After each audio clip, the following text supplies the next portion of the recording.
रतन नवल टाटा 28 दिसंबर 1937, 19 नवंबर 2022 एक भारतीय उद्योगपति और परोपकारी हैं जो 1991 से 2012 तक टाटा समूह के अध्यक्ष थे। उन्हें भारत के सबसे महान उद्योगपतियों में से एक माना जाता है। टाटा का जन्म सूरत, गुजरात में हुआ था। उन्होंने अपनी प्रारंभिक शिक्षा कैंपियन स्कूल, मुंबई और जॉन कैनन स्कूल, मुंबई से प्राप्त की। उन्होंने हार्वर्ड बिजनेस स्कूल से एडवांस मैनेजमेंट में डिप्लोमा किया। टाटा ने टाटा समूह में अपने करियर की शुरुआत 1961 में एक ट्रेनी के रूप में की। उन्होंने विभिन्न कंपनियों में काम किया, जिसमें नेल्को, टिन एंड एजिंग और टाटा स्टील शामिल हैं। 1971 में उन्हें नेल्को का अध्यक्ष नियुक्त किया गया। उन्होंने कंपनी को पुनर्जीवित किया और इसे लाभदायक बनाया। 1991 में टाटा को टाटा समूह का अध्यक्ष नियुक्त किया गया। उन्होंने समूह को एक वैश्विक समूह में बदल दिया और इसे कई नए क्षेत्रों में विस्तार किया।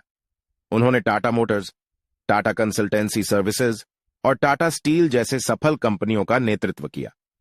टाटा एक परोपकारी व्यक्ति भी हैं। उन्होंने कई सामाजिक कार्यों में शामिल थे। उन्होंने टाटा ट्रस्ट के अध्यक्ष के रूप में काम किया, जो एक गैर सरकारी संगठन है जो सामाजिक विकास के लिए काम करता है। उन्होंने कई शिक्षण संस्थानों और अस्पतालों की स्थापना में भी योगदान दिया। टाटा को कई पुरस्कार और सम्मान मिले हैं। उन्हें पद्म विभूषण, भारत का तीसरा सर्वोच्च नागरिक पुरस्कार, और पद्म भूषण, भारत का चौथा सर्वोच्च नागरिक पुरस्कार से सम्मानित किया गया।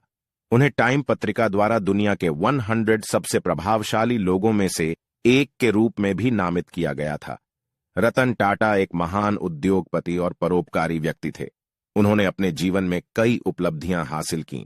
उन्होंने टाटा समूह को एक वैश्विक समूह में बदल दिया और इसे कई नए क्षेत्रों में विस्तार किया। उन्होंने कई सामाजिक कार्यों में भी शामिल थे और कई शिक्षण संस्थानों और अस्पतालों की स्थापना में योगदान दिया। टाटा को उनके उल्लेखनीय योगदान के लिए कई पुरस्कार और सम्मान मिले हैं। वे भारत के सबसे महान उद्योगपतियों में से एक हैं।